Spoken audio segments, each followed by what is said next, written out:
स्वागत आपका।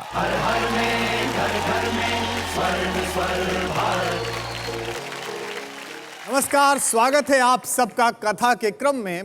आज आपको सुना रहा हूं एक ऐसी कहानी और एक ऐसे विषय की कहानी भारत में जिसका बड़ा मान है। यह कहानी है त्याग की। एक समय की बात है, स्वर्ग में देवराज इंद्र, गुरु विश्वामित्र, आचार्य वशिष्ठ, सब बड़े लोग बैठकर चर्चा कर रहे थे कि भाई इन दिनों सबसे बड़ा त्यागी और सबसे बड़ा सत्यवादी कौन है, सबसे बड़ा दानी कौन है। अचानक गुरु वशिष्ठ ने कहा, मेरी नजर में सबसे बड़े त्यागी पृथ्वी के इन दिनों के राजा हरिश्चंद्र हैं। विश्वामित्र ने कहा कि आचार्य, मैं भी पृथ्वी पर काफी लंबे समय से हूं। जहां तक मेरी जानकारी है, तीनों लोकों में सबसे बड़ा त्यागी होना किसी पृथ्वीवासी के बस में नहीं है। आचार्य वशिष्ठ ने कहा, महर्षि, मैं सत्य कह रहा हूं, और यदि आपको विश्वास ना हो तो हम सबकी ओर से आप ही परीक्षा लेकर हमें बता दीजिए कि सबसे बड़ा त्यागी हरिश्चंद्र हैं या कोई और है। विश्वामित्र पृथ्वी पर आए। राजा हरिश्चंद्र उस समय जंगल में थे। विश्वामित्र राजा के सम्मुख एक तपस्वी के रूप में प्रकट हुए। राजा ने महर्षि को देखा और प्रणाम कहा कि ऋषिवर आदेश करिए, मैं राजा हरिश्चंद्र आपकी क्या सेवा कर सकता हूं। विश्वामित्र ने कहा, राजन, मुझे अभी तो आवश्यकता नहीं है तुम्हारी सहायता की, पर मेरे मन में एक विशाल यज्ञ करने का है। मैं उसकी तैयारी कर रहा हूं। हो सकता है तुम्हारी कुछ मदद लगे और उस समय मैं तुमसे मांग लूंगा। राजा हरिश्चंद्र ने कहा कि मेरा वचन है कि मेरे राजमहल के द्वार आपके लिए 8 प्रहर खुले हुए हैं। कुछ समय बाद महर्षि विश्वामित्र राजा हरिश्चंद्र के भरे दरबार में पधारे। राजा ने उन्हें पहचान कर उनका खूब स्वागत किया और कहा, महर्षि, आपने बताया था यज्ञ के विषय में कैसी तैयारी चल रही है। विश्वामित्र ने कहा, राजा, बस मैं इसीलिए तो आपके पास आया हूं। बस यज्ञ की तैयारी पूरी हो गई है, थोड़े दान की आवश्यकता है। पर समस्या यह है कि मुझे लग नहीं रहा कि मैं तुमसे मांगूं और तुम वो दान मुझे दे दोगे। तो उसने कहा कि अरे, ऐसा कैसे हो जाएगा? वचन दिया है, आप मांगिए, मैं अपना प्राण दे सकता हूं आपको। महर्षि विश्वामित्र ने कहा, ठीक है, अब भाई इतना ही विश्वास दिलाते हो तो मांगने का साहस कर लेता हूं, हालांकि मुझे भरोसा अभी भी नहीं है। राजा ने कहा कि आप मांगिए। विश्वामित्र ने कहा, तो सुनो राजन, मुझे दान में तुम्हारा सारा ऐश्वर्य, तुम्हारा सारा धन और तुम्हारा पूरा राज चाहिए। महर्षि ने जो ये मांग की, इस पर सब अचंभित थे, सब दुखी थे और सबको लगता था ये ना माने जाने वाली मांग है। सन्न राज्यसभा में प्रसन्न मुख राजन ने मुस्कुराते हुए कहा, बहुत ही सामान्य चीज मांगी आपने महर्षि।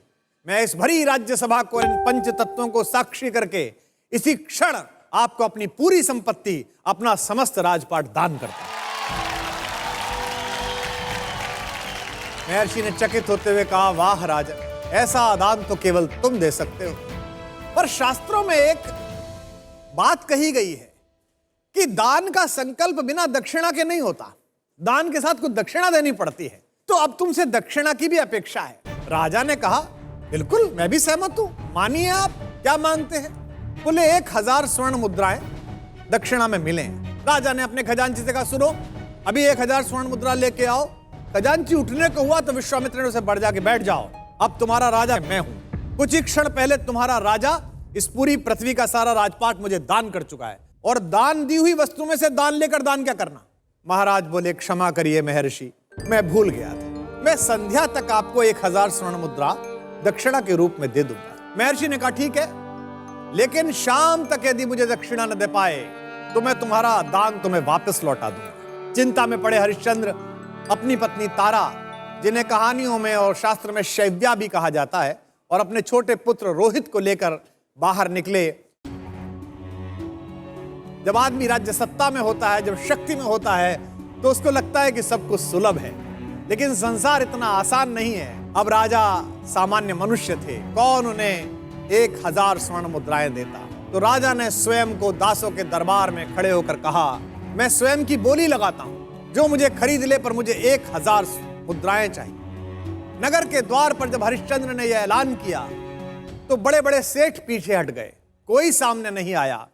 बनारस के उस घाट पर, गंगा के किनारे, शमशान में शवों की अंतिम क्रिया कराने वाले एक डोम ने सोचा, दास की तो मुझे भी आवश्यकता है। उसने हरिश्चंद्र को 1000 स्वर्ण मुद्राएं देकर कहा कि जाओ, मैंने तुम्हें खरीद लिया। उन 1000 मुद्राओं को हरिश्चंद्र ने महर्षि को दक्षिणा के रूप में समर्पित किया और शाम होने तक स्वयं अपने मालिक अर्थात उस डोम राजा के पास लौट आए। अब चूंकि पति स्वयं को बेचकर दास बन चुका था, इसलिए पत्नी का भी पति पर कोई अधिकार नहीं था। दिन बीतते गए।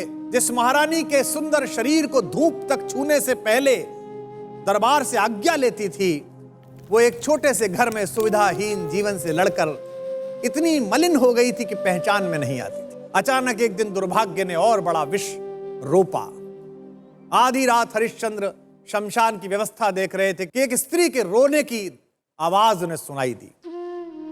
एक स्त्री हाथ में एक छोटे बच्चे का शव लेकर बाहर खड़ी हुई। उन्होंने पूछा कि आपको क्या समस्या है। घूंघट डाले हुए इस स्त्री ने कहा कि मेरा इकलौता बच्चा आज बाहर खेलने गया था, एक जंगली सांप ने उसे काट लिया और उसकी मृत्यु हो गई है। मेरे पास कोई धन नहीं है कि मैं इसका कफन आदि का प्रबंध कर सकूं। जब वो कह रही थी तभी हरिश्चंद्र को लगा ये आवाज पहचानी हुई है। हरिश्चंद्र ने कहा आपके पुत्र का नाम क्या है? तो उन्होंने कहा मेरे पुत्र का नाम रोहित है। और आपका नाम क्या है? उसने कहा मैं तारा हूं श्रीमान। उसका चेहरा उठाकर देखा तो वो उनकी पत्नी थी। दोनों पति पत्नी रोने लगे। बच्चे का शव नीचे रख दिया गया। अब तारा ने कहा स्वामी अब इसके अंतिम संस्कार की व्यवस्था करिए।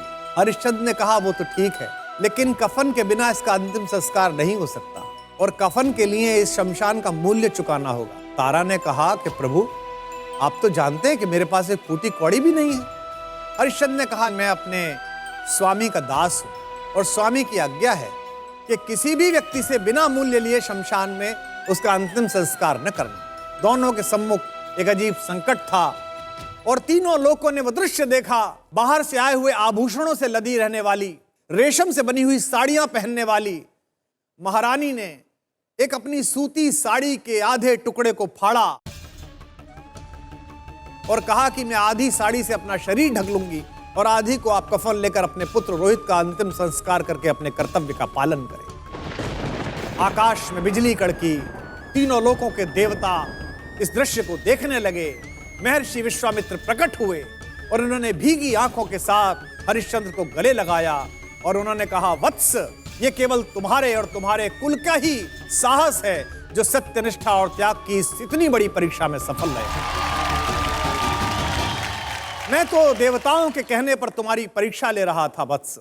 मैं आज तुम्हारा सारा धन, तुम्हारा वैभव, तुम्हारा राज्य तुम्हें लौटा रहा हूं और साथ ही देवताओं के आशीर्वाद से तुम्हारे पुत्र को पुनः जीवन दान दे रहा हूं। जब तक इस पृथ्वी पर तुम जैसे राजा हैं, स्वर्ग तक धरती का जयगान करता रहेगा। ये तो थी कथा राजा हरिश्चंद्र की, पर सोचिए कि इस कथा का सार क्या है। जीवन में आपकी ईमानदारी तभी साबित होती है